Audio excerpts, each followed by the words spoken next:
এক সময় পৃথিবীর সর্বশ্রেষ্ঠ ক্যাডার, আমরা গুন্ডা বলি, ক্যাডার বলি, মাস্তান বলি, পৃথিবীর সর্বশ্রেষ্ঠ মাস্তান, সর্বশ্রেষ্ঠ গুন্ডা ছিল হযরত ওমর। আবু জেহেল কিন্তু আল্লাহর নবীকে হত্যা করবার চাইছে, কিন্তু ডাইরেক্ট না। আর হযরত ওমর ডাইরেক্ট নাঙ্গা তরবারে হাতে নিয়ে নবীকে হত্যা করার জন্য রওনা দিয়েছিল। জোরে করার কথা ঠিক কিনা? আপনারা বলেন তো, হযরত ওমরের এই যে চরিত্র, নবীকে হত্যা করবে, এই চরিত্রকে ডিমোশন করে দিছে কে? আল্লাহ না, কোরআন। তিনি যখন রাস্তার মধ্যে শুনতে পাইলেন, ওমর তুমি নবী হত্যা করার জন্য নাঙ্গা তরবারি নিয়ে যাচ্ছ, তুমি কি জানো তোমার বোন আর ভগ্নিপতি ওই নবীর দলে ভর্তি হচ্ছে? ওই নবীকে মারতে না যায় বোন ভগ্নিপতির ঘরের দরজা গিয়ে দেখে বোন আর ভগ্নিপতি ঘরের মধ্যে আল্লাহর কোরআন বলতেছে, ইন্নামাল মুমিনুনাল্লাযীনা ইযা যুকিরাল্লাহু ওয়াজিলাত কুলুবুহুম ওয়া ইযা তুলিয়াত আলাইহিম আয়াতুহু জাদাতুহুম ঈমানাও ওয়া আলা রাব্বিহিম ইয়াতাওয়াক্কালুন। কি বোন ভগ্নিপতি মারতে মারতে একসময় বললো, তোরা যে কি পড়লি, তোরা যে ঘরের মধ্যে কিছু পড়তেছিলি সেটা একটু আমারে দে তো।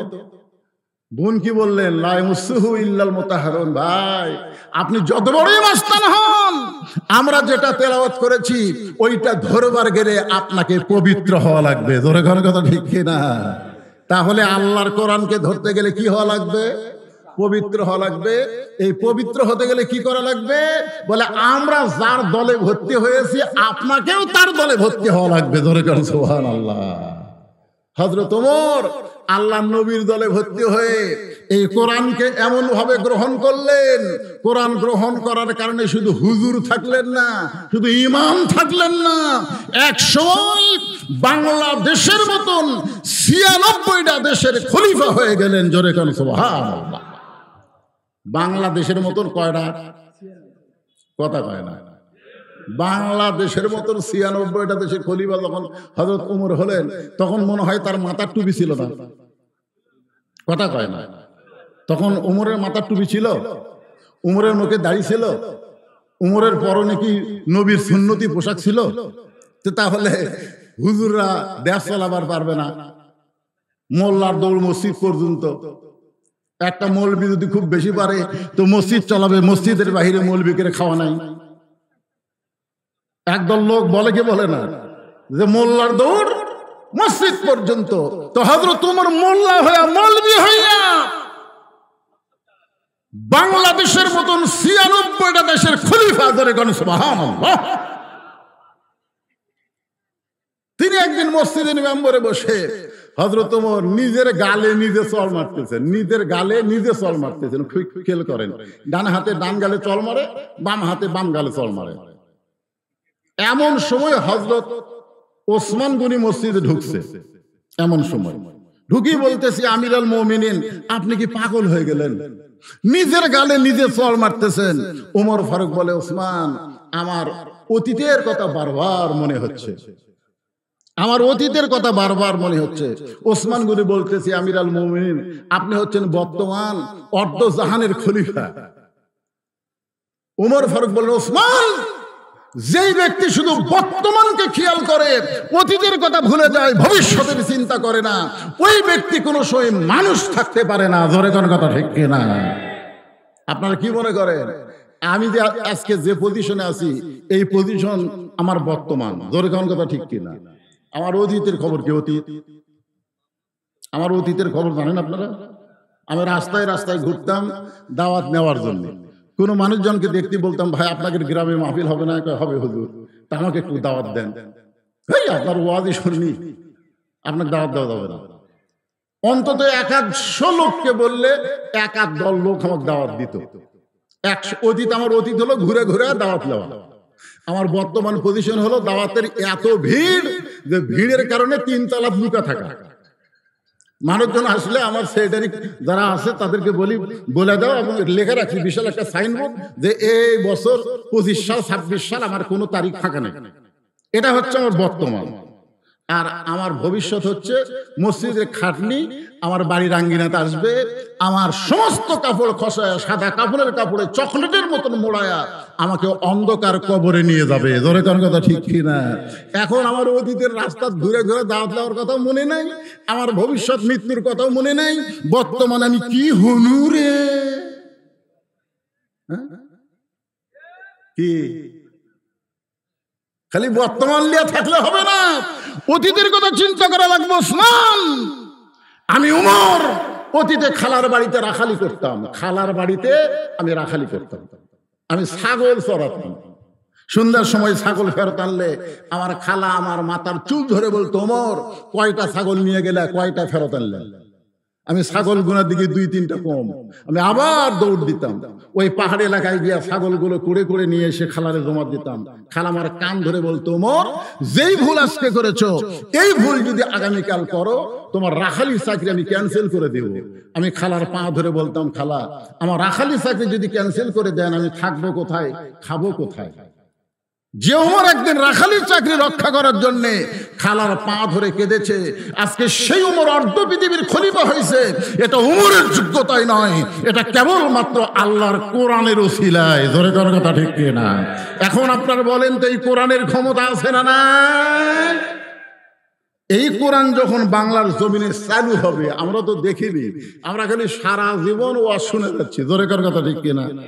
সাইদি হুজুর 50 বছর কোরআনের তাফসীর করেছে, প্রত্যেক গ্রামে গ্রামে প্রত্যেক পাড়ায় পাড়ায় কোরআনের মাহফিল হচ্ছে।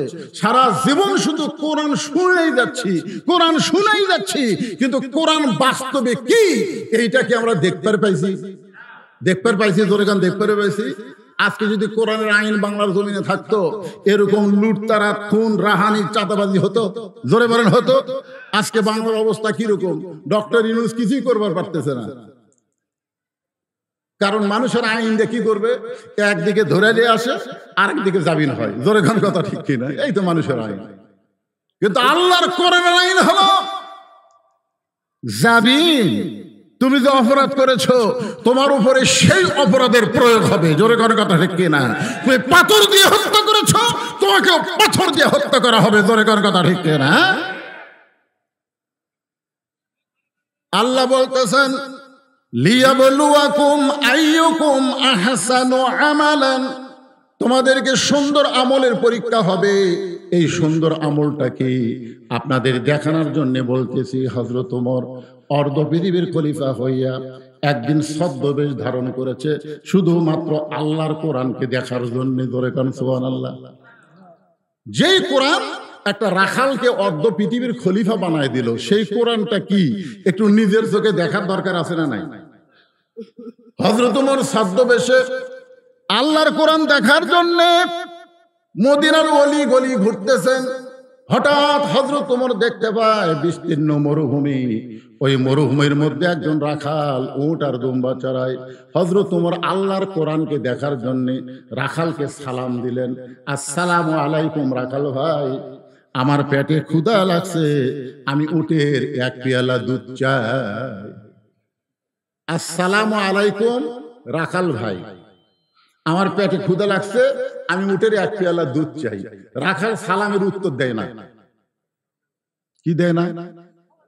আপনারা বলেন তো, সালাম দেওয়া কি সুন্নত আর উত্তর দেওয়া কি ওয়াজিব? উত্তর দেওয়া কথা কর না কেন? উত্তর দেওয়া কি ওয়াজিব।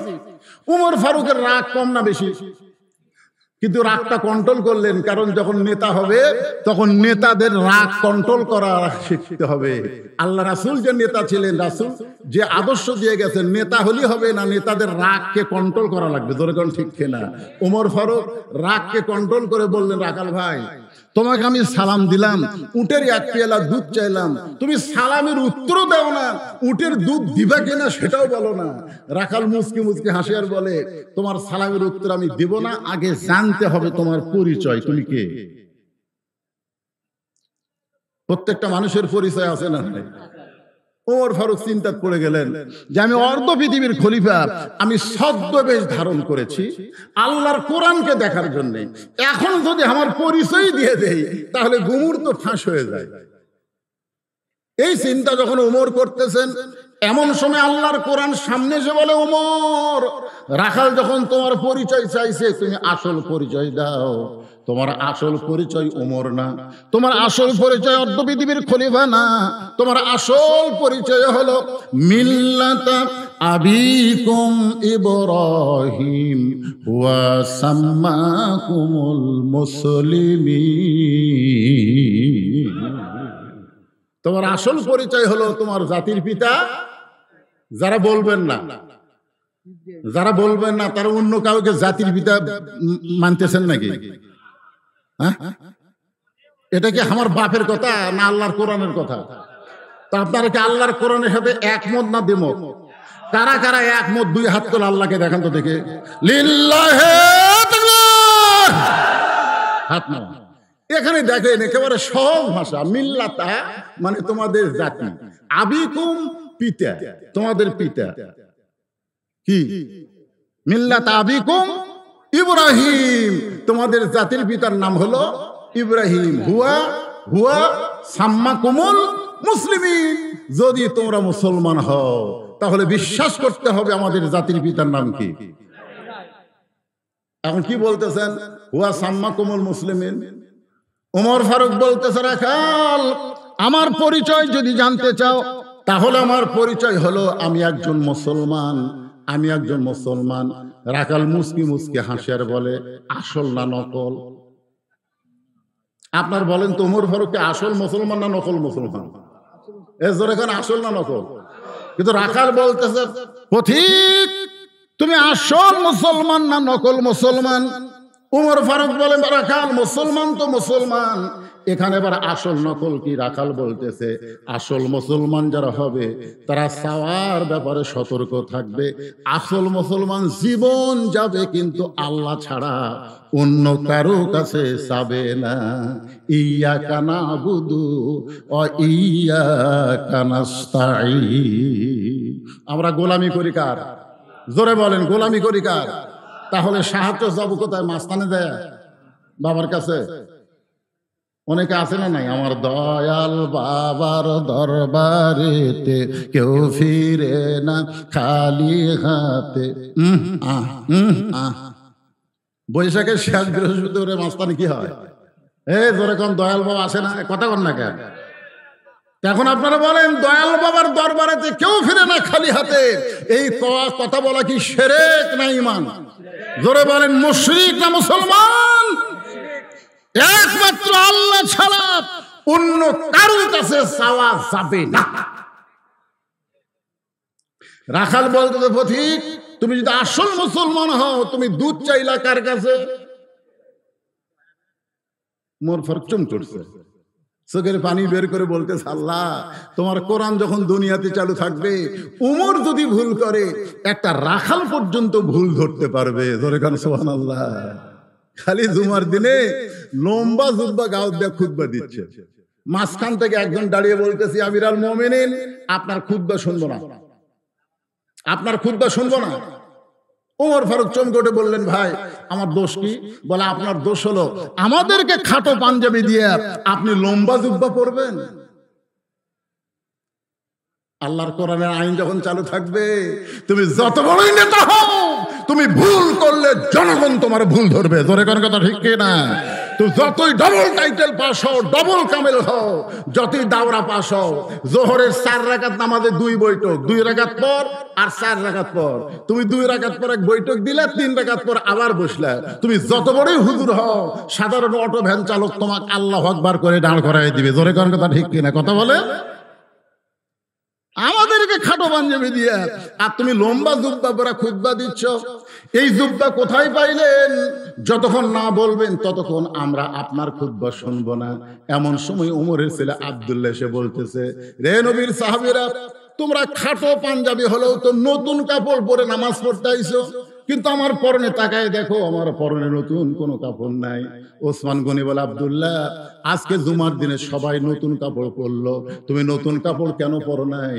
আব্দুল্লাহ বলতেছে, আমি যদি নতুন কাপড় পরতাম তাহলে আমার বাবার জুব্বা লম্বা হতো না। তোমরা সবাই যখন ঘুমাইছিলে তখন আমার বাবা আমার কাছে গিয়ে বলে, আব্দুল্লাহ, আগামীকাল জুমার দিনে খুতবা দিব, কিন্তু আমার পাঞ্জাবি এত ছোট, এই ছোট পাঞ্জাবি পরে কেমনে খুতবা দেই? তোর কাপড়টুকু তুই আমাকে দান করে দে। গভীর রাতে আমার বাবাকে আমার কাপড়টুকু দিয়ে দিলাম। বাবার কাপড় আমার কাপড় একত্র করে বাবা লম্বা জুব্বা বানায় খুতবা দেয়। এখন বলো, বাবার খুতবা শোনা যায় কি না যায়? সমস্ত মুসল্লি চিল্লায় বলে, আল্লাহ, তোমার কোরআন যখন দুনিয়াতে চালু হবে, এমন ভালো মানুষকে নেতা হিসাবে দেখা যাবে। আল্লাহর কোরআন যখন দুনিয়াতে চালু হবে, যিনি তিনি নেতা হতে পারবেন না। নেতা হতে গেলে সৎ লোক লাগবে। জোরে কোন কথা ঠিক কথা বলেন। ওমর ফারুক চোখের পানি বের করে বললেন, রাখাল ভাই, আসলেই আমার ভুল হয়ে গেছে। দেখছেন কার কাছে ভুল স্বীকার করতেছে? রাখাল বলতেছে, ভুলটা যখন স্বীকারই করলে তাহলে তওবা করো।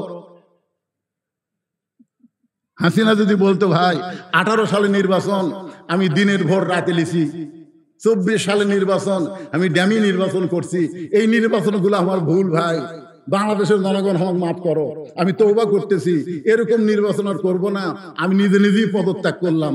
আপনারা বলেন তো, তাক পলান লাগতো? এ কতক্ষণ তাক পলান লাগতো?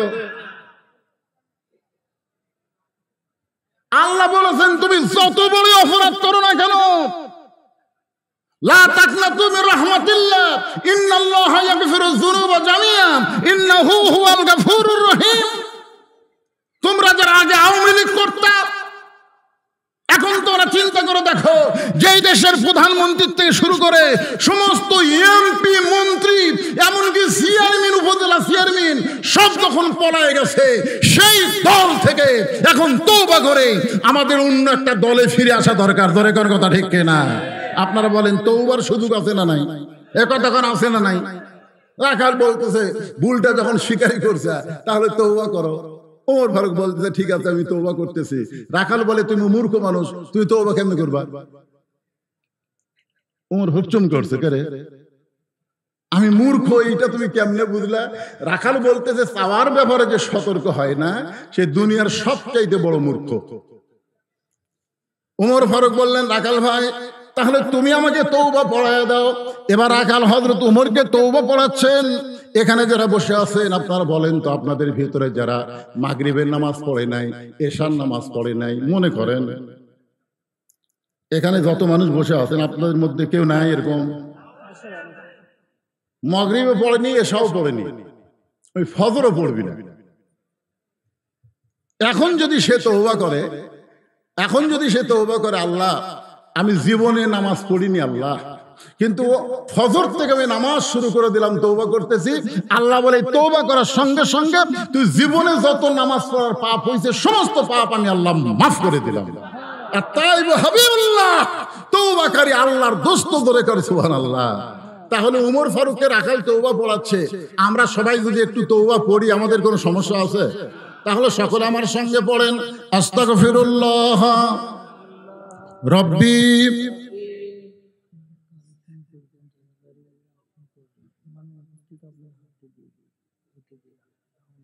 ঠিক আছে, ঠিক আছে,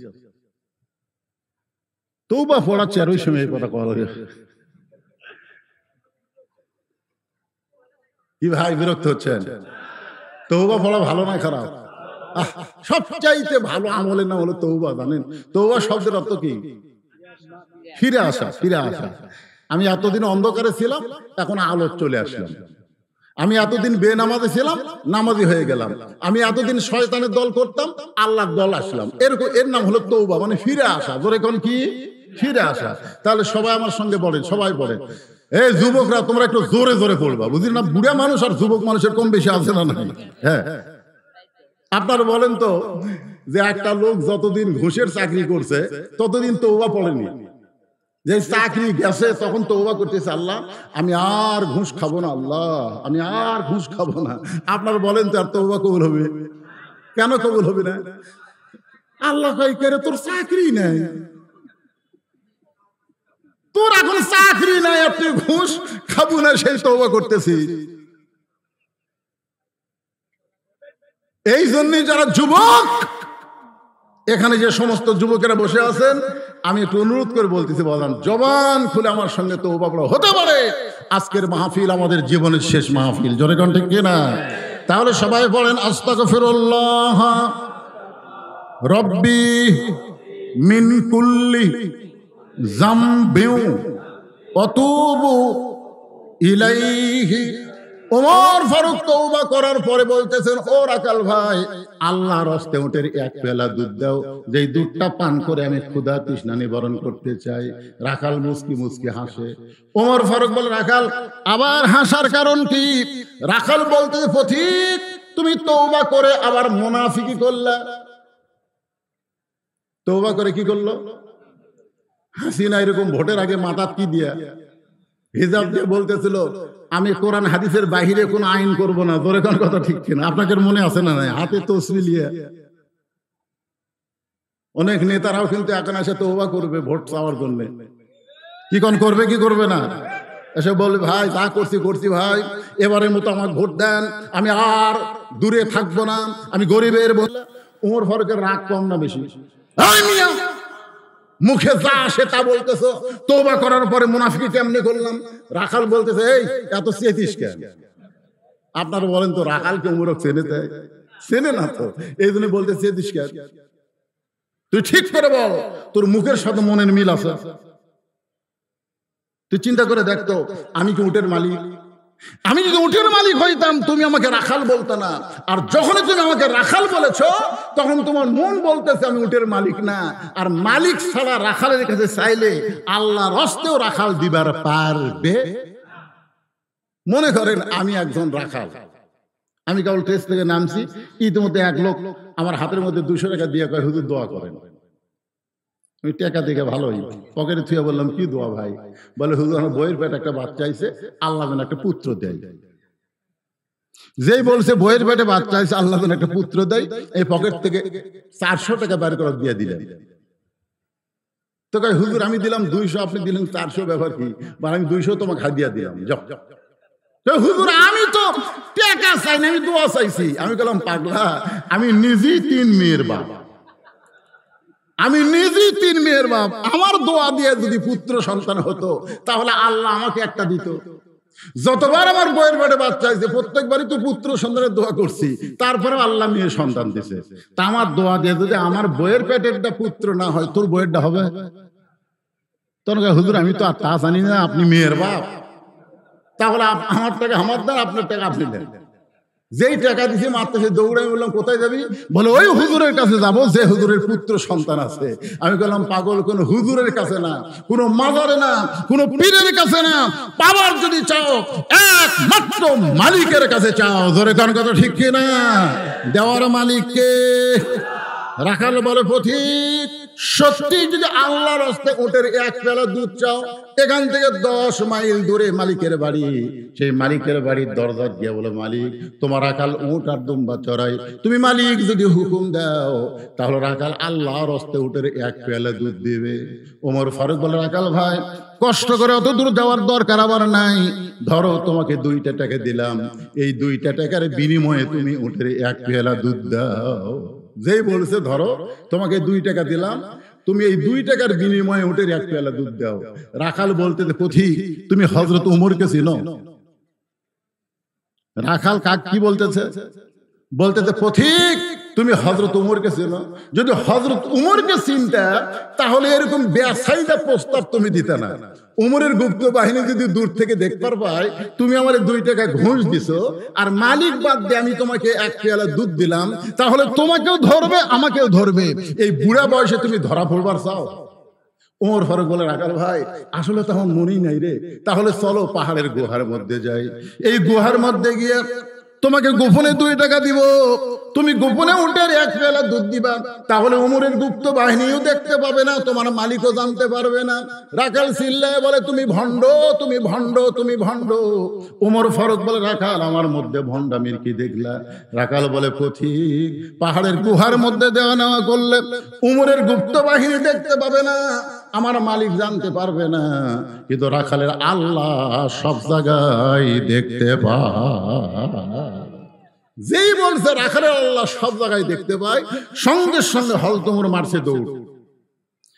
এক দৌড়ে পাহাড়ের পাদদেশে গিয়া 2 রাকাত নামাজ পড়ে আল্লাহকে বলতেছে, আল্লাহ তোমার কোরআন এত সুন্দর, তোমার কোরআন এত সুন্দর, তোমার কোরআন যখন সমাজে চালু হয়ে যাবে তখন কেউ না দেখলেও আল্লাহ দেখবে, এই বিশ্বাস প্রত্যেকটা মুসলমানের কলিজার মধ্যে ঢুকে যাবে। আপনারা বলেন তো, কেউ না দেখলেও আল্লাহ দেখতেছে, এই বিশ্বাস যদি আমাদের অন্তরে থাকে, তাহলে দরজা জানলা বন্ধ করে আমরা কি খারাপ কোনো ছবি দেখতে পারবো? আজকাল যুবকেরা কি মনে করে, বাপ মা ঘুমায় গেছে, দরজা জানলা বন্ধ, এখন বার করে ইচ্ছা মতো দেখো। ওর যদি বিশ্বাস থাকতো কেউ না দেখলেও আল্লাহ দেখতেছে, তাহলে ঘুষ খাবার পারতো, দুর্নীতি করবার পারতো। জোরে কোন কথা বল না কেন? তাহলে আল্লাহর কোরআন যখন চালু হবে তখন কেউ না দেখলেও কে দেখবে? ওমর ফারুক আল্লাহর শুকরিয়া আদায় করতেছে, আল্লাহ তোমার কোরআন এত সুন্দর, তোমার কোরআন দুনিয়াতে চালু থাকার কারণে রাখালকে এমন একটা ঈমান দিয়েছো যে ঈমান কেউ না দেখলেও আল্লাহ দেখতেছে। রাখাল ওমরের কিছু কাছে গিয়ে বলতেছে, ভাই তুমি যতই কান্দো উটের দুধ দেওয়া যাবে না। ওমর ফারুক বললেন, রাখাল ভাই উটের দুধের কোনো দরকার আমার নাই, আমি শুধু তোমার কাছে জানতে চাই, তুমি না দেখা আল্লাহকে কলিজার মধ্যে জায়গা দিয়া তুমি যে আল্লাহর কোরআন অনুযায়ী চলতেছো, এর বিনিময়ে তোমার চাহিদা কি? আপনারা বলেন তো, এই বাংলাদেশে হাসিনার সময় অনলাইনে কষ্ট করে ইসলামী আন্দোলন যারা করেছে, মিথ্যা দোষ দিয়ে অনেক ভালো মানুষকে ফাঁসির কাস্টে নিয়ে গেছে। ধরে কোন কথা ঠিক কিনা? অনেককেই বাড়িতে থাকতে দেয়নি, তারপরেও কি আল্লাহর দল ত্যাগ করছে? কতক্ষণ ত্যাগ করছে? ত্যাগ করে নাই। কারণ কি? বিএমপি কে এত নির্যাতন করছে, তারপরেও যারা, এখন তো অনেক নতুন বিএমপি ঢুকছে, কিন্তু যারা ত্যাগী বিএমপি, যারা এই হাসিনার ফ্যাসিস্টের সময় সবচেয়ে বেশি নির্যাতন করেছে বিএমপি কে। জোরে কোন কথা ঠিক কিনা? জোরে বলেন। যিনি স্বাধীনতার ঘোষক তাকে পর্যন্ত হাসিনা রাজাকার বানাচ্ছে। জোরে কোন কথা ঠিক কিনা? এতিমের সম্পদ মারে নাই বেগম খালেদা জিয়া, বরং 2 কোটি টাকা এখন 8 কোটি হয়ে গেছে। মিথ্যা মামলা দিয়া তাকে 6 বছর জেলে রাখছে। এত নির্যাতন করেছে, তারপরেও কি তারা বিএমপি ছাড়ছে? কথা কন না কেন ছাড়ছে?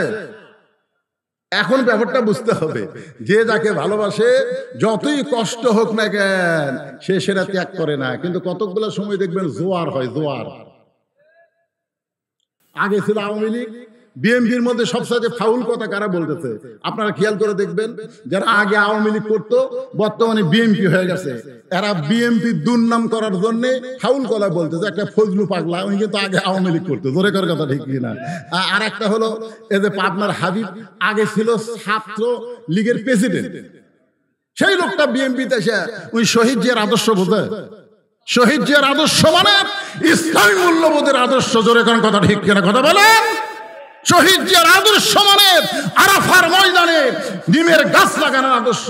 শহীদ জিয়ার আদর্শ মানে কাবা ঘর একবার ইরানের শিয়ার আক্রমণ করেছিল, তিনি সেই কাবা ঘরকে রক্ষা করেছেন, এবং সৌদি আরবের প্রেসিডেন্ট, সৌদি আরবের সরকার শহীদ জিয়াকে কাবা ঘরের মধ্যে সম্মান সুযোগ ঢোকার পারমিশন দিয়েছেন। দরেগান তোমার আল্লাহ। সেই শহীদ জিয়ার বিএনপি করে না, এরা নতুন বিএনপি করে আজে বাজে কথা বলে। একটু মনোযোগ দিয়ে কথাগুলো শুনবেন। ওমর ফারুক চোখের পানি বের করবারে, রাখাল তুমি রোদে পড়ে পড়ে উট দুম্বা চড়ো, তোমার ভালো কোনো চাকরি নাই, তোমার ভালো কোনো খাবার নাই, তোমার ভালো কোনো বাড়িও নাই, তারপরেও তুমি আল্লাহর কোরআন অনুযায়ী চলতেছো, এর বিনিময়ে তোমার চাহিদা কি? রাখাল বলে, পথিক আমার চাহিদা হলো 2টা। আমার চাহিদা হলো কয়টা? আল্লাহর কোরআন যে বলতেছে রব্বানা, পড়েন, রব্বানা আতিনা ফিদ দুনিয়া হাসানাতাও ওয়া ফিল আখিরাতি হাসানা ওয়া কিনা আযাবান্নার।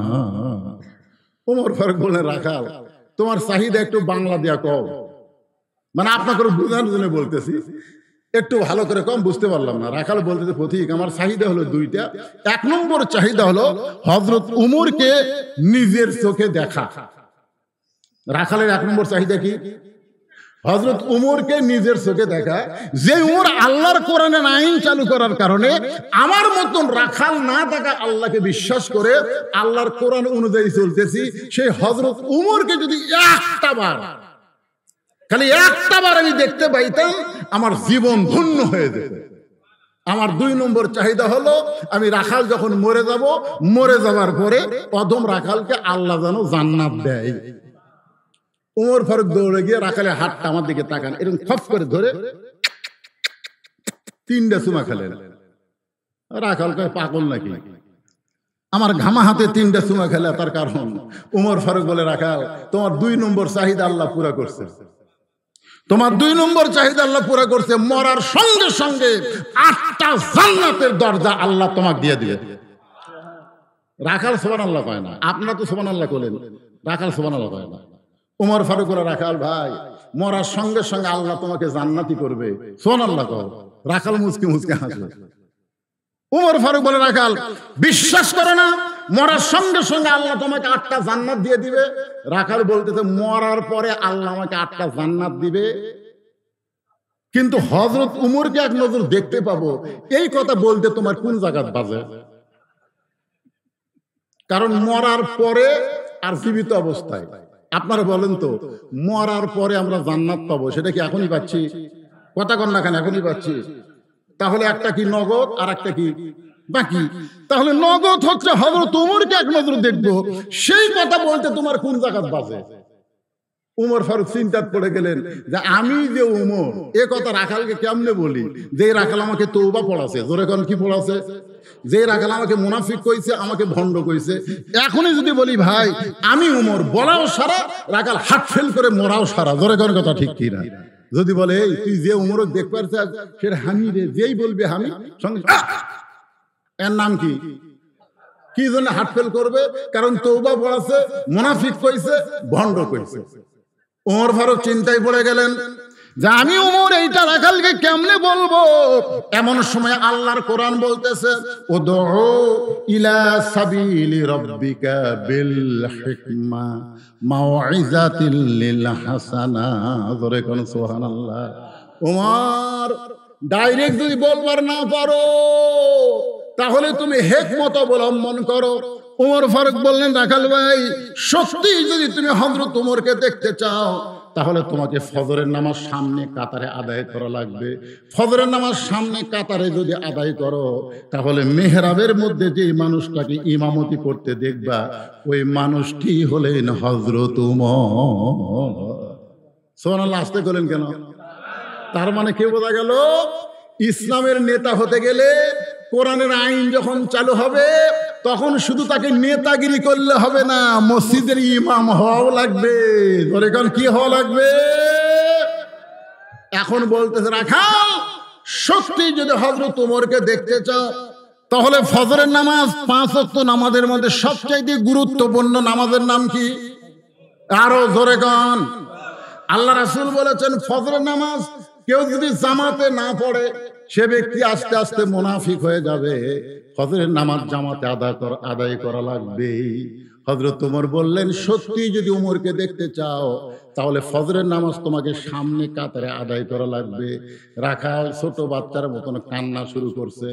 এতক্ষণ রাখাল কি করছে? খালি হাসিছে, আর এবারে কান্না শুরু করছে। উমর ফারুক বলে, কান্দো কেন ভাই? বলে, তুমি আমাকে চিনো না, আমি রাখাল, আমি বারান্দার নামাজ পড়ি। মসজিদের মধ্যে ঢোকার সাহস আমার কোনোদিন হয় না, কারণ মসজিদের মধ্যে নবীর দামি দামি সাহাবীরা নামাজ পড়ে, সেখানে আমি রাখাল কেমনে যাই? উমর ফারুক বললেন, রাখাল তুমি কম দামি আর ভিতরে দামি, এই কথা তোমারে বুঝালো কে? আমরা উপরে বসে আছি, আমরা দামি, আর আপনার নিচে বসে আছেন আপনারা কম দামি, এ কথা কোথায় আছে? এই শ্রোতারা শোনেন, আপনারা যে নিচে বসে আছেন, আমরা উপরে বসে আছি।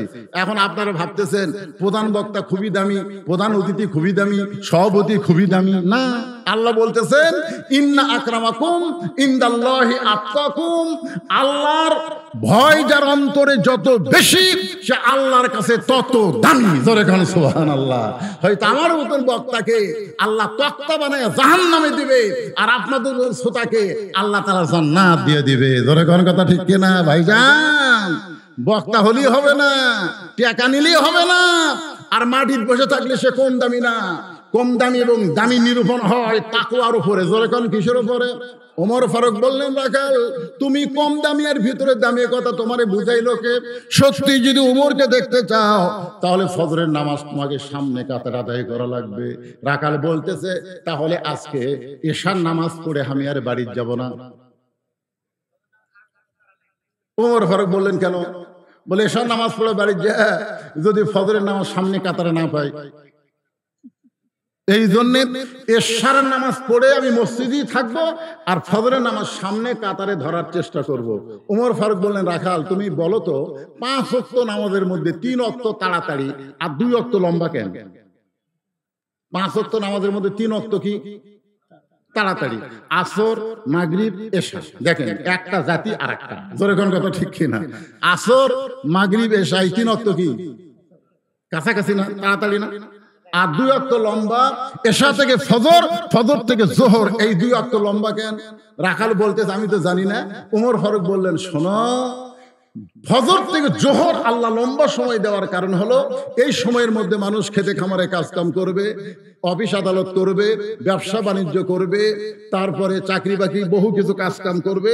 এই কাজ কাম করার কারণে দেহের মধ্যে যে ক্ষয় হবে, এশা থেকে ফজর আল্লাহ লম্বা সময় দেওয়ার কারণ হলো এই লম্বা সময়ের মধ্যে সে ঘুম পাড়বে, আর ওই ঘুম পাড়ার কারণে ওই ফজর থেকে জোহর পর্যন্ত যে ক্ষয় হয়েছে, আল্লাহ তাআলা ওই ক্ষয়টা ঘুমের মাধ্যমে পুরো করে দিবে।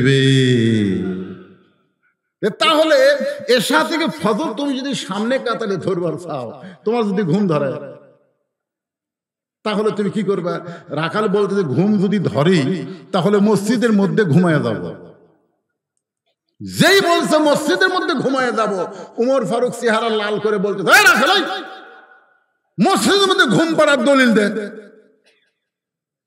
এই শোনেন, মসজিদের মধ্যে একটা ঘুম পাড়বেন, সে ঘুম পাড়ার দলিল থাকা লাগবে না। কথা কন, ফাইজা কুদিয়াতিস সালাহ ফান্তাশিরু ফিল আরদ। আহারে, আপনার তো কিছুই বলতেছেন না, কি মন খারাপ করছেন নাকি? মসজিদে ঘুম পাড়ার দূরের কথা, জোহর নামাজ পড়া সবাই চলে গেছে, ওরা 3 জন 4 ফ্যান দিয়ে গল্প করতেছে। কয় ফ্যান? 4 ফ্যান দিয়ে 3 জন গল্প করতেছে। 1-1 ঘন্টা হয় গল্প ছাড়ে না। 2 কান্দে 2 ফেরেশতা বলতেছে, আল্লাহ সবাই নামাজ পড়ে বাড়িতে গেল, এরা 3 জন যে 4 ফ্যান দিয়ে গল্প করতেছে, এর কি রেজাল্ট কি? আল্লাহ বলতেছে, এই 3 জনের রেজাল্ট হলো এই যে 4টা ফ্যান ঘুরতেছে, এই ফ্যান ঘোরার কারেন্টের বিল এই 3 জন আলাদা ভাবে না দেওয়া পর্যন্ত এরা জান্নাতে যাওয়ার পারবে না। কারণ মসজিদ তোর বাপের ঘর না যে ইচ্ছা মতো ফ্যান ঘুরাবি। জোরে কোন কথা ঠিক কথা বলেন? হ্যাঁ, মসজিদ তোর বাপের ঘর।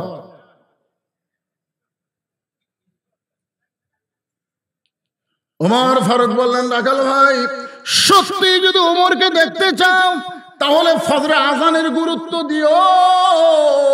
5 ওয়াক্ত নামাজের আজানের মধ্যে আর ফজরের নামাজের আজানের মধ্যে একটু পার্থক্য আছে না নাই? ফজরের আজানে 2টা একই কথা 2 বার বলে মুয়াজ্জিন।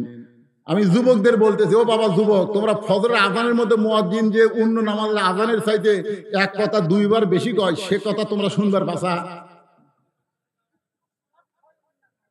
আপনাকে বলিনি তো। এই যে যুবক যারা ফেসবুক চালায় 2টা পর্যন্ত ফেসবুক চলে, ওই ঘুম আসলে আসসালাতু খায়রুন নাম কোন দিক দিয়ে যায় ওই বুঝবার পারে।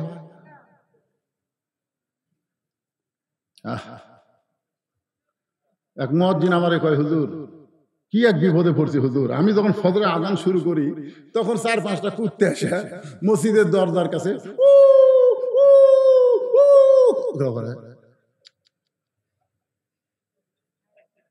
আমি গেলাম বারে।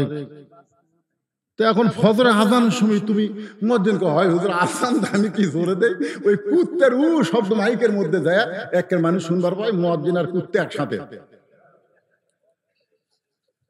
হুজুর কুত্তা কেন এরকম করে, আপনি একটা মশলা দেন তো।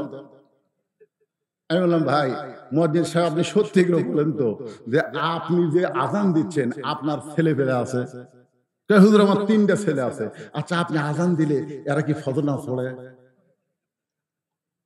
না হুজুর আমার এই পাটারা তো নামাজ পড়ে না। আমি বললাম এই জন্যই কুত্তা লোকমা দিছে রে পাগলা, এই জন্য কুত্তা লোকমা দিছে। কু আনফুসাকুম ওয়া আহলিকুম নার, জাহান্নামের আগুন থেকে যদি বাঁচতে চাও তাহলে একলা বাঁচলে হবে না, আহাল পরিবার নিয়ে বাঁচা লাগবে। তোর 3 পাটা কাকে ডাক দিয়া তারপরে তোর আজান দেওয়া লাগবে। জোরে এখন কথা ঠিক কিনা? পরদিন থেকে 3 পাটা ডাক দিয়া, 3 পাটা মানে 3 বেটাক ডাক দিয়ে ওযু করে মসজিদে আজান দিছে, এক কুত্তা আর আসে না। কি বুঝলেন? ফজরের সময় আজান শোনে না, ঘুম পাড়ে যারা, কুত্তার চাইতেও খারাপ তারা, কুকুরের চাইতেও খারাপ তারা। আসসালাতু খায়রুম মিনান নাওম, ঘুম হইতে নামাজ অতি উত্তম। একথা কার? আরো জোরে বলেন। এতদিন রাখাল নামাজ পড়েছে বারান্দায়, কিন্তু আজকে নামাজ পড়বে কোথায়? কথা কানা কোথায়? যে আজান শুনেছে সঙ্গে সঙ্গে দৌড়। বারান্দাতে এসে বলতেছে বারান্দা মন খারাপ করিস না, তাহলে আজকের দিন ঢুকতেছি দেখার জন্য, দেখা হলি ওই কষ্ট করে সামনে যাওয়ার দরকার নাই, বারান্দার নামাজ পড়ার মজাই আলাদা। পরে আসবো আগে যাবো, জোরে কোন কথা ঠিক না? বারান্দার মুসল্লির নিয়ত কি? পরে আসবি আগে যাবি। আর সামনে কাতারে যারা যায় তারা আগে যাবি পরে বের হবি, জোরে কোন কথা ঠিক না? রাখাল এতদিন বারান্দার নামাজ পড়েছে, আজকে সামনে কাতারে পড়বে। এখন মসজিদ ঢোকার একটা নিয়ম আছে না নাই? কোন পায়ে? সবাই বলতে হবে কোন পায়ে। জবান খোলা একটা দোয়াও পড়া লাগবে, শুধু ডান পায়ে ঢুকলে হবে না। আল্লাহ কোরআনে বলেছেন ফালিয়াবুদু রাব্ব হাযাল বাইত আল্লাযী আত'আমাহুম মিন জু'ইন ওয়া আমানাহুম মিন খাউফ। কোরআনের আইন যখন চালু হবে, 1 নম্বর দায়িত্ব হচ্ছে সরকারের নামাজ কায়েম করা লাগবে, জোরে কোন কথা ঠিক কি না? আর নামাজ যখন কায়েম হবে, তোমরা আল্লাহর ঘরের মালিকের যখন গোলামি করবে, আল্লাহ সঙ্গে সঙ্গে তাদেরকে 2টা পুরস্কার দেবে। 1 নম্বর পুরস্কার হলো তাদের রিজিকের কোনো পেরেশানি থাকবে না। আর 2 নম্বর পুরস্কার হলো যতগুলো অ্যাটম বোম, হাইড্রোজেন বোম, যত কিছুই থাক না কেন, কোনো কিছুকে তারা পরোয়া করবে না, ভয় করবে না, সব কিছু থেকে আল্লাহ পুরোপুরি নিরাপত্তা দিয়ে দিবে, জোরে কোন কথা ঠিক কি না? এখন দোয়াটা পড়েন আমার সঙ্গে সবাই, আল্লাহুম্মা ইফতাহলি পড়েন, আল্লাহুম্মা ইফতাহলি আবওয়াব রাহমাতিক। রাখাল ডান পায়ে দোয়াটা পড়ে এখন মসজিদের সামনে কাতারে যাবে। যে সামনে কাতারে যাবার চায়, প্রত্যেকটা সাহাবী নড়ে সরে রাখালকে যাওয়ার রাস্তা করে দেয়। রাখাল কয় কে রে? বারান্দার থেকে কি মনে করছিলাম ভিতরে দামি দামি সাহাবী, আর ভিতরে ঢুকে দেখতেছি আমিও যা এরাও তাই। আসলে আপনি বাইরে থাকলে বুঝতে পারবেন না, তো ভিতরে ঢুকে দেখেন আমি নিজের চোখে দেখছি আওয়ামী লীগ, বিএনপি, জামাত 3 জন। হুজুর আসেনি, হুজুর আসেনি। এখন আসরের নামাজের সময় হয়ে গেছে, আমি ঢুকবার যাই দেখতেছি 3 দলের 3 জন। এখন আমি ঢুকলেই কবি হুজুর আপনি সামনে যান, আমি এখন ঢুকতেছি না, দেখি এরা কি করে। আমি জানলার ফাঁকে দাঁড়ায় আছি। মুসল্লি বেশি তো গ্রামগঞ্জে হয় না, বুঝেন না? তো নামাজের সময় তখন পার হয়ে যাচ্ছে, তখন আওয়ামী লীগ আর বিএনপি এই 2 জন জামাত ইসলাম বলতেছে ভাই সামনে যা, সামনে যা। তো জামাত ইসলাম বলতেছে না ভাই আপনার দল ক্ষমতাতে আছে, আওয়ামী লীগকে বলতেছে আপনি সামনে যান। আরে পাগলা, আমি মাঝে মধ্যে নামাজ পড়ি, সামনে যাওয়ার পারি। বিএনপি বলতেছে আকামত দেবো, যা তুই সামনে যা। যদি ওটা না হয়, আওয়ামী লীগ, বিএনপি, জাতীয় পার্টি, জামাত, আপনার বলেন তো এরা 4 জন যদি মসজিদের মধ্যে ঢোকে, তাহলে এরা কি 4 জন 4 কাতার করবি না 1 কাতারে দাঁড়াবি? যদি আওয়ামী লীগ কাছ থেকে বিএনপি একটু ফাঁকে থাকে, বিএনপি হাত ধরে টানবে, আয় ভাই আমার কাছে কাতারের মধ্যে ফাঁক খাওয়া যায় না রে। আল্লাহ বাইরে এত দল আর ভিতরে এক কাতার, তার মানে আল্লাহ কয় আমার ঘরের মধ্যে ঢুকলে কোন রাজনীতি চলবি না, সবাই কাঁধে কাঁধ মিলে ভাই ভাই হয়ে দাঁড়ান লাগবে। ধরে কোন কথা ঠিক কিনা? এখন মসজিদের মধ্যে কোন মানুষের আইন চলে না, আইন চলে কার? রাখাল এতদিন ভাবতো ভিতরে দামি দামি, কিন্তু আজকে ভিতরে ঢুকে দেখতেছে যখনই সামনে যাবার চায় সবাই ফাঁক করে সামনে যাওয়ার রাস্তা করে দেয়।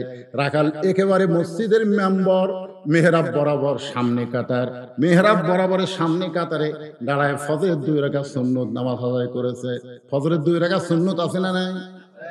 2 রাকাত সুন্নত নামাজ পড়ে রাখাল চুপটি করে বসে আছে। এমন সময় এক মুসল্লি মসজিদের মধ্যে ঢুকে দেখে জায়গা নেই। জায়গা নাই মানে তার জায়গাতে একজন বসে আছে।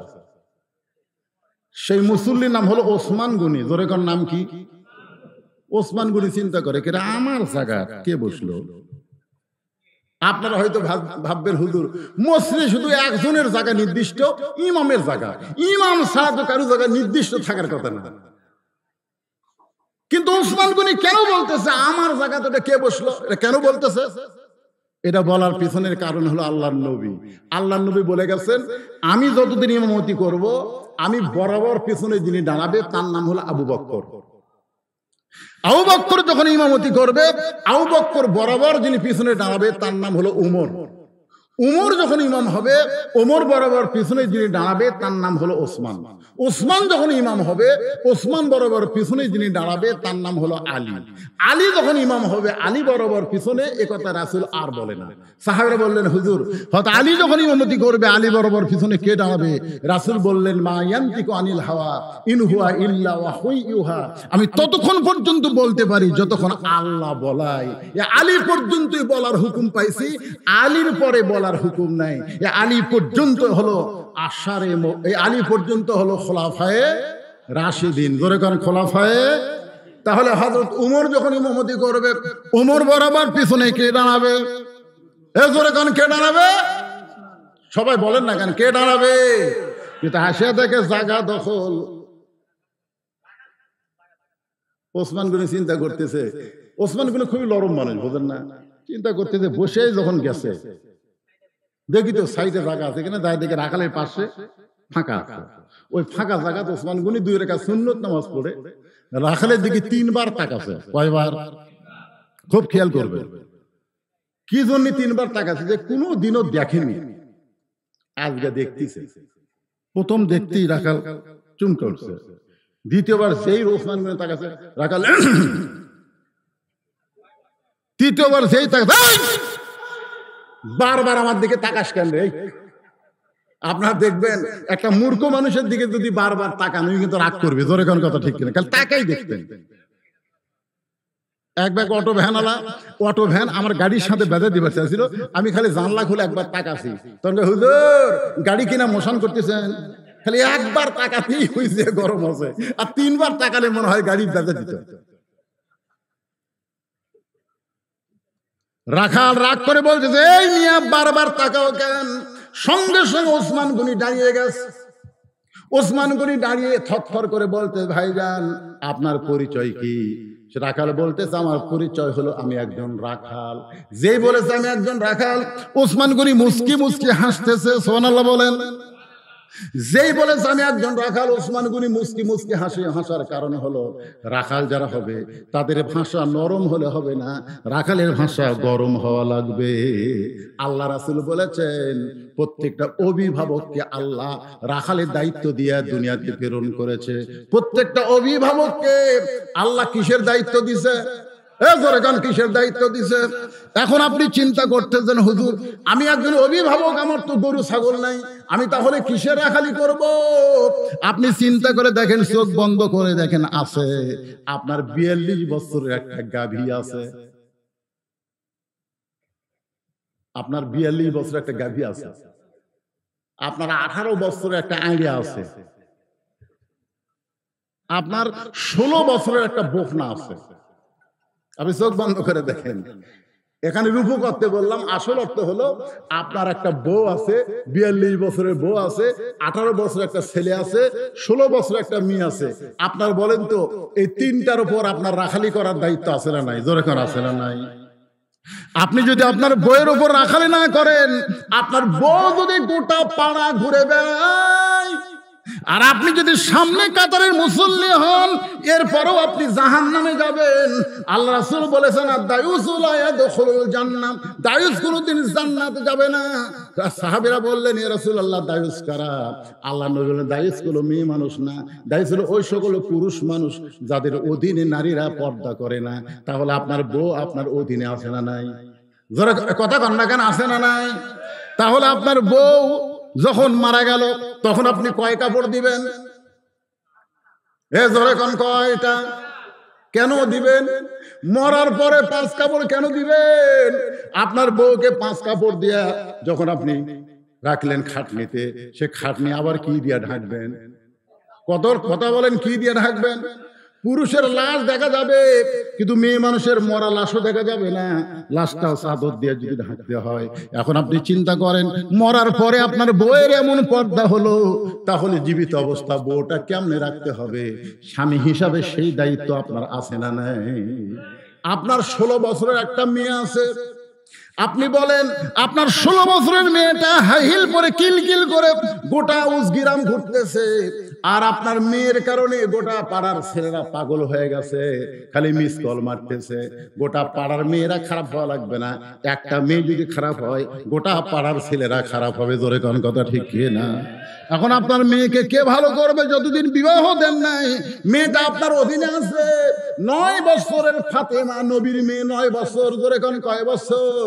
9 বছরের ফাতেমা হাতের মধ্যে চুরি দিয়া মুস্কি মুস্কি হাসতেছে। আল্লাহ রাসূল ঘরের মধ্যে পা দিবার যায়, আর ঘরে পা দিলেন না। ফাতেমা চমকে গেল, পকেটে রাখলেন। আল্লাহ নবী বলে, ফাতেমা আয় আয়, তুই আমার কাছে আয়। এই নবীর কাছে গেল, নবী হাতটা ধরে একটা চুমা দিয়ে বললেন, মা তোর হাতের চুরি আমি যত্ন করে রাইখা দিব। শুধু চুরি না, একদিন তোর নাকে নাক ফুল পরায় দেব, একদিন তোর কানে দুল পরায় দিব, একদিন তোর গলাত মালা পরায় দিব। ফাতেমা বলে, কবে কবে? আল্লাহ রাসূল বললেন, যেদিন তোমার বিবাহ হবে। ও ফাতেমা, মেয়েরা কেবলমাত্র এক ব্যক্তির জন্য সাজতে পারবে, সেই ব্যক্তি হলো তার স্বামী।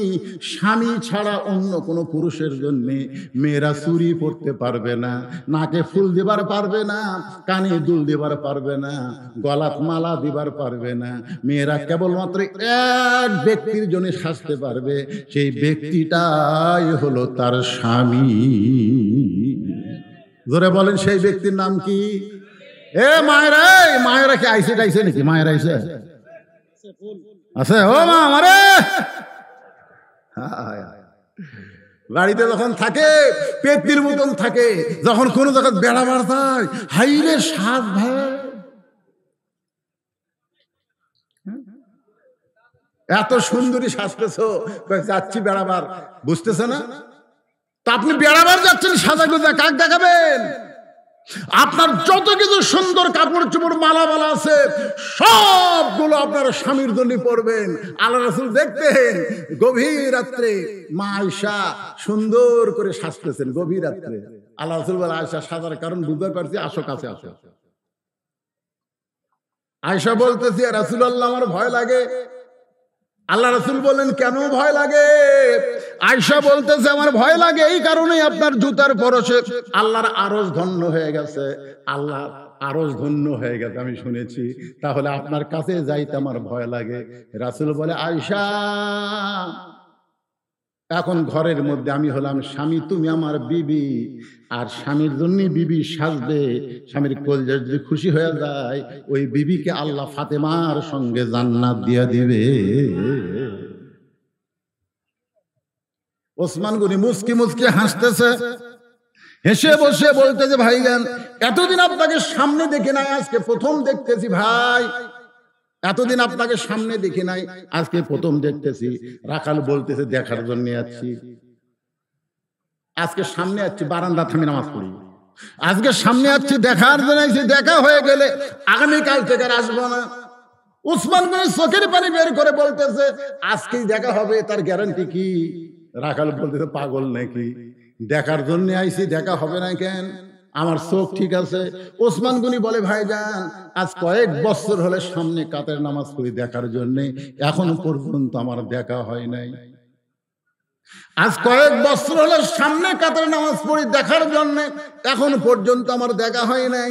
আপনারা বলেন তো, রাখাল দেখতে চাই হযরত ওমরকে, আর ওসমান গনি দেখতে আসে নামাজের মালিক আল্লাহকে। আল্লাহ রাসূল বলেছেন আনতাবুদুল্লাহ কাআন্নাকা তারাহু ফাইন লাম তাকুন তারাহু ফাইন্নাহু ইয়ারাকা। আল্লাহর সিজদার মধ্যে যখন ঢুকে যাবে, সিজদাটা যদি সিজদার মধ্যে হয়, তাহলে তোমার সিজদা মাটিতে পড়বে না, তোমার সিজদা পড়বে আল্লাহর কুদরতি কদমে। জোরে গান সুবহানাল্লাহ। আল্লাহ রাসূল বলেছেন যখন তোমরা ইবাদতে শামিল হবে আল্লাহর সঙ্গে দেখা হবে। দেখা যদি নাও হয় আল্লাহ তোমাকে দেখতেছে, এই বিশ্বাস কলিজার মধ্যে আসবে। ওসমান গনি বলে ভাইজান কয়েক বছর হলে সামনে কাতারে নামাজ পড়ি, এখন পর্যন্ত দেখতে পাইলাম না, আর তুমি আজকেই দেখবা। রাখাল বলতেছে তোমার চোখে দোষ আছে, তুমি এক কাম করো, তুমি আমার হাত ধরো। ওসমান গনি রাখাল বলতেছে তুমি আমার হাত ধরো, আমি নিজেও দেখব এবং তোমাকেও দেখায় দেব।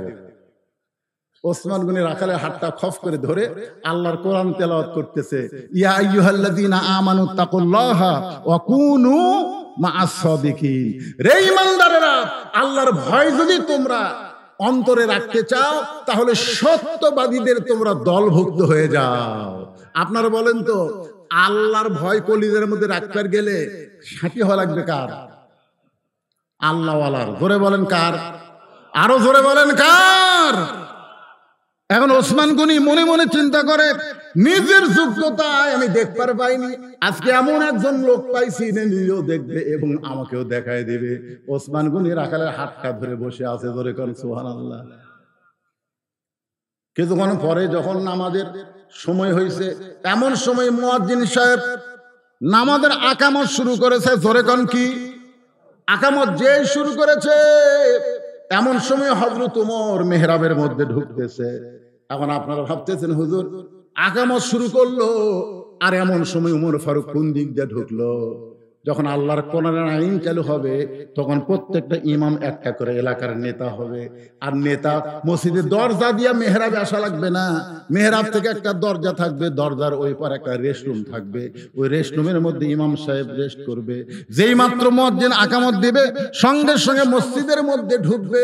যদি দরজা দিয়ে ঢুকবার চায় তাহলে আজহারের মতন বলবে 300টা পুলিশ লাগবে। জোরে কোন কথা ঠিক কিনা?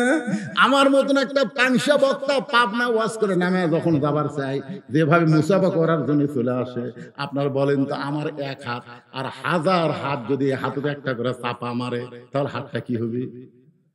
চিন্তা করে দেখেন, সবার একই তো লয়, কেউ আবার হ্যান্ডশেক করে, কেউ মুসাফা করে। তাহলে এখন উমর ফারুক, রাসূল বলেছেন আমার পরে কেউ যদি নবী হয় তার নাম কি?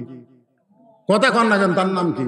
তাহলে দরজা দিয়ে আসবার গেলে সব মুসলিম যদি একবার হ্যান্ডশেক করবার চাই, তাহলে কারো যদি করে কারো যদি না করে মনের মধ্যে কষ্ট হবে কি হবে না? জোরে কোন হবে কি হবে না? এই জন্য একের মেহরাব থেকে দরজা যে আকামত শুরু করেছে, ওমর ফারুক মেহরাবের মধ্যে ঢুকে গেছে। ওসমান গনি রাখালের হাতটা ধরে আছে।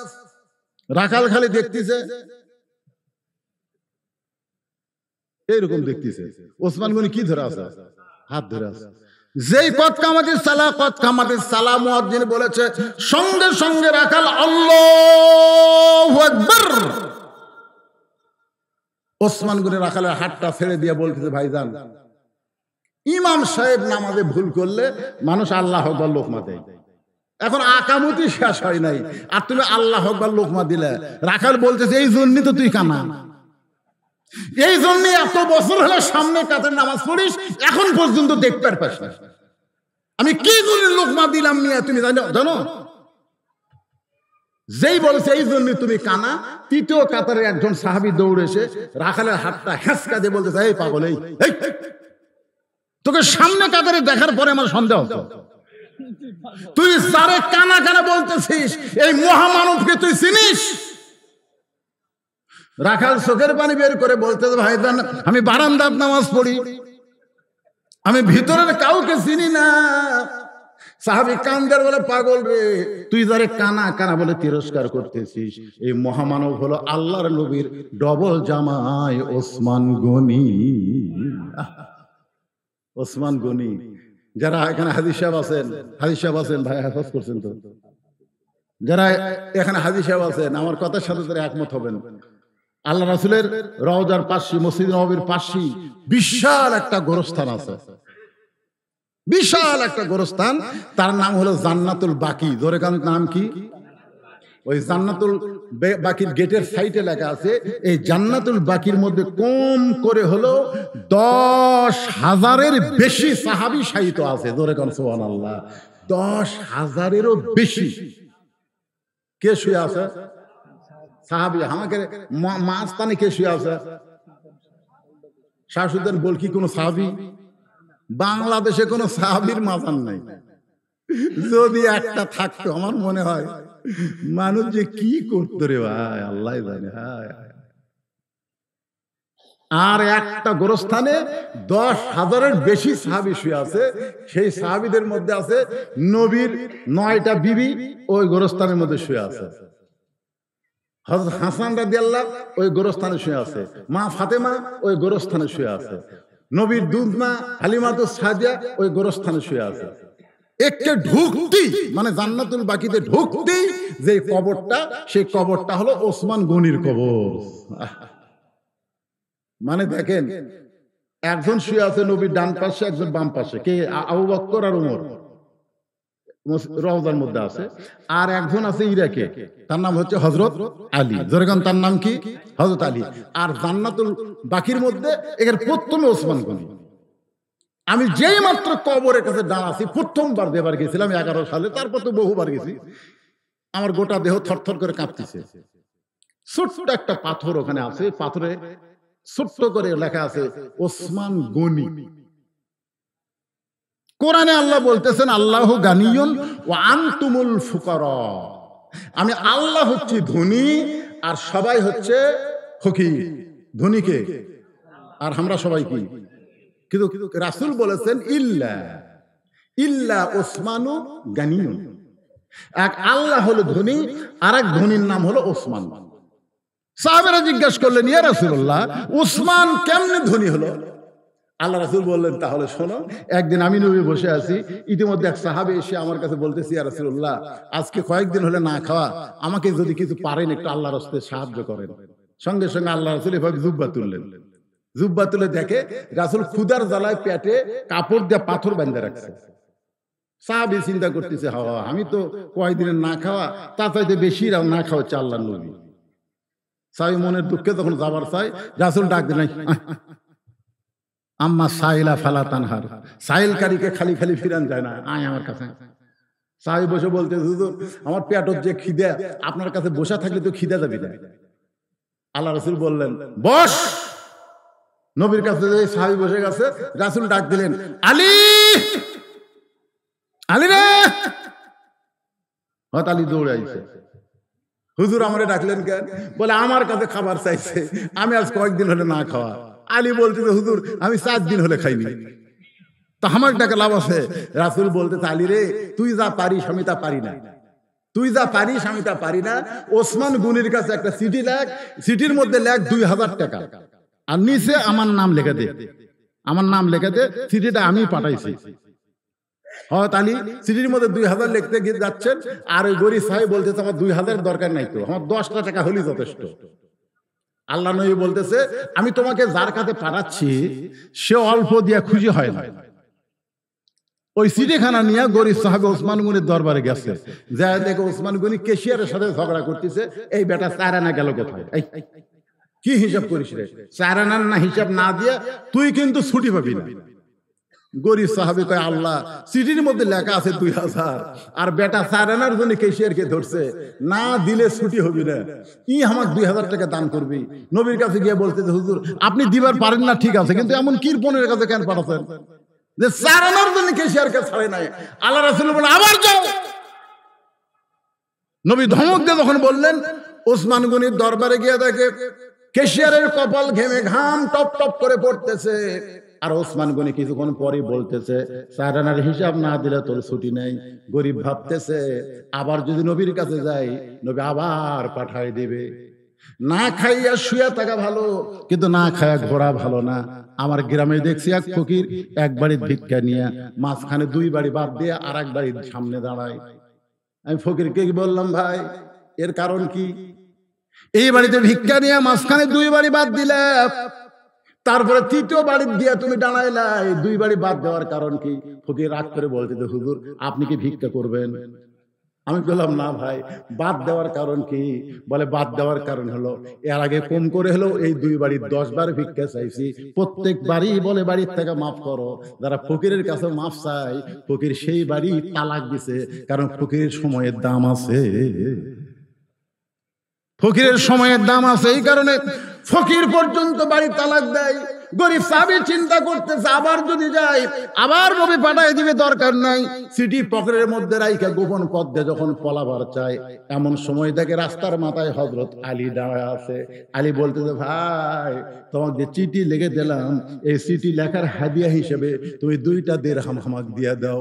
তোমার 2000-এর মধ্যে মাত্র 2টা দিরহাম আমি চাচ্ছি। আমার হাসান হোসেন না খেয়ে কাঁদতেছে।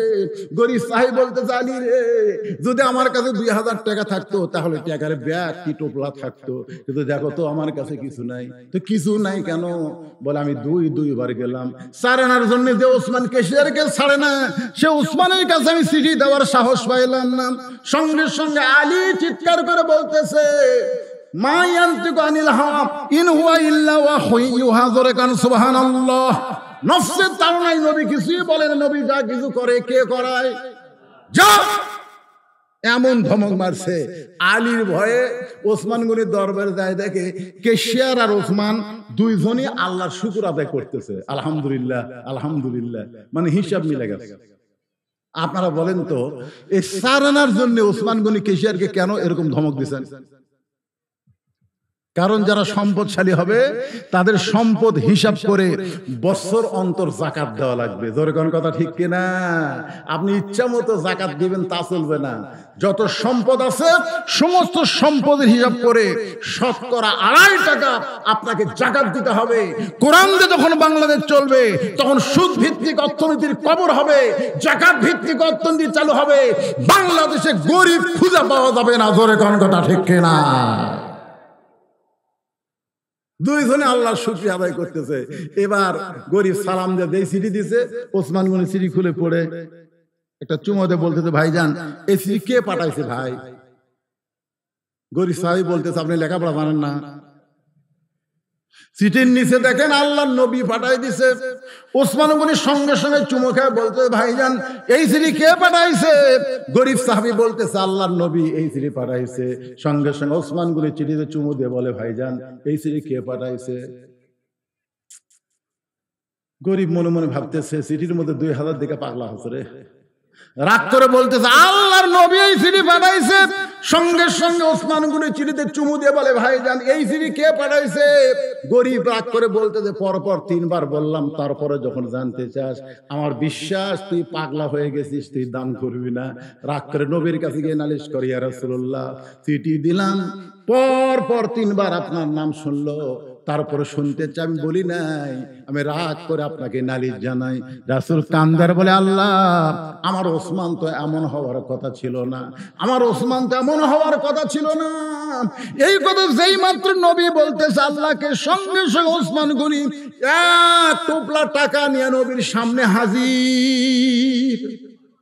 আল্লাহ নবী ওসমান, এই গরিবকে তুমি 2000 টাকা দান করবা, 2000 টাকা দান না করে 1 টোপলা টাকা নিয়ে কেন আইসা?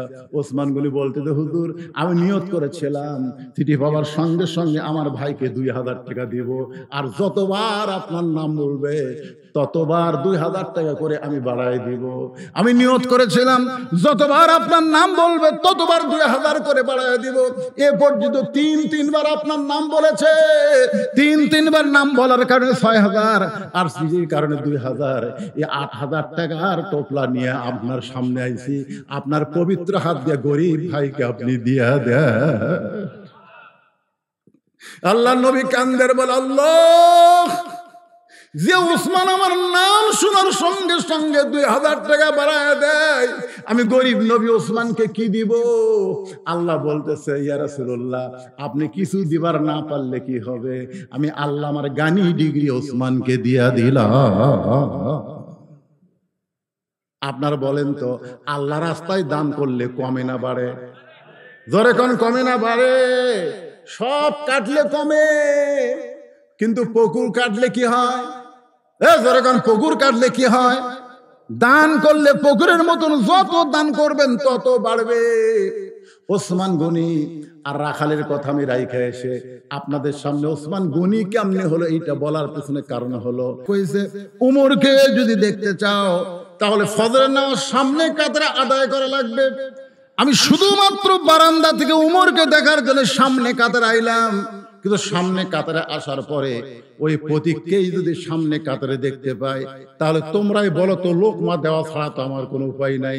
আমি আল্লাহু আকবার লোকমা দিয়া ওই প্রতীককে মেহরাব থেকে সরায় দিব। ওই জায়গায় হযরত উমরকে আমি প্রাণ ভরে এক নজর দেখতে চাই।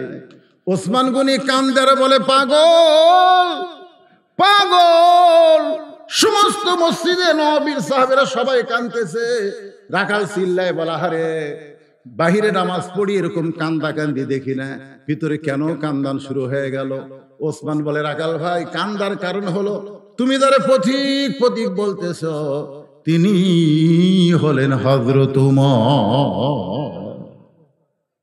গাছের গোড়া কাটলে গাছটা যেমন পড়ে যায়, রাখাল তেমনি পড়ে গিয়া মেহরাবের মধ্যে কাটা মুরগির মতন ছটফট করতেছে আর বলতেছে, আমির আল মুমিনিন, আমি আপনাকে তওবা পড়াইছি, আমি আপনাকে মুনাফিক কইছি, আমি আপনাকে ভণ্ড কইছি, এত কিছু বলার পরেও আপনি অধম রাখালকে কিছুই বলেন নাই।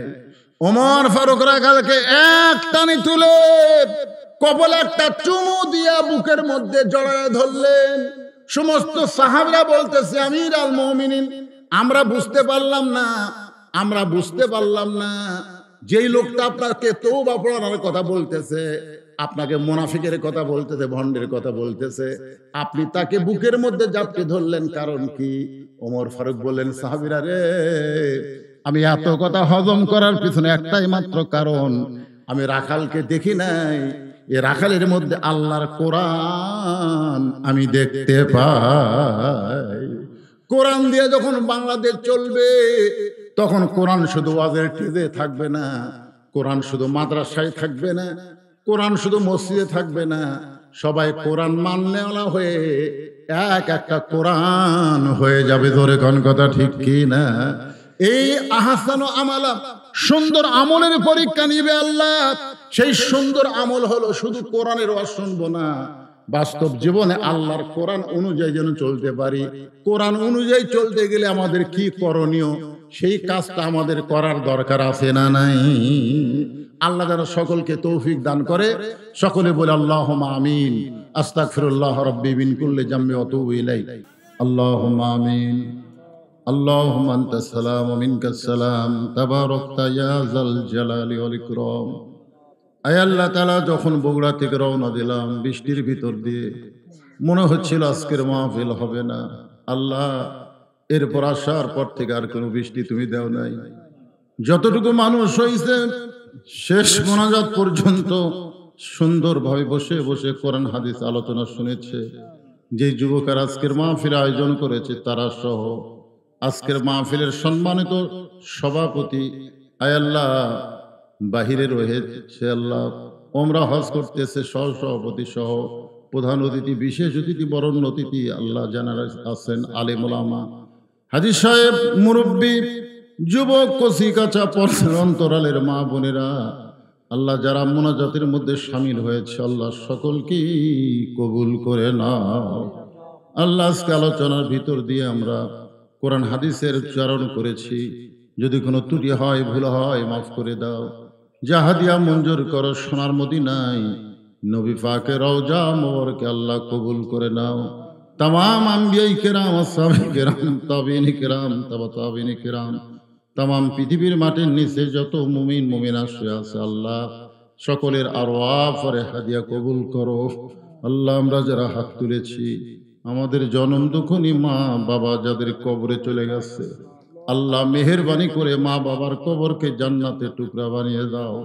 আমাদের দাদা দাদি নানা আত্মীয় স্বজন শ্বশুর শাশুড়ি যাদের কবরে গেছে, আল্লাহ কবরবাসীদের মাফ করে দাও।